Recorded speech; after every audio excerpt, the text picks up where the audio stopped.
Nze Edi Mutwe we London. Edi Mutwe woku London.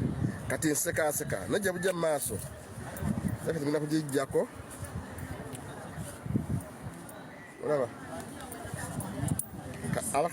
Bakamanyi.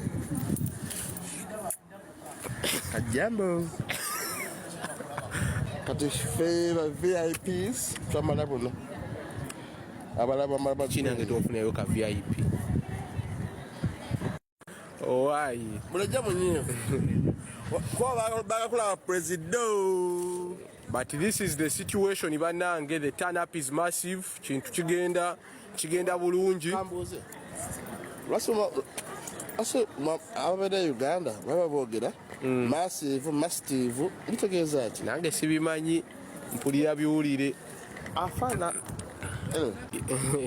it's going down banange namwanje akoze enviire myufu olaba namwanje omukyotala naye nga ate eda alinga namuddu kati namwanje olaba wayiruse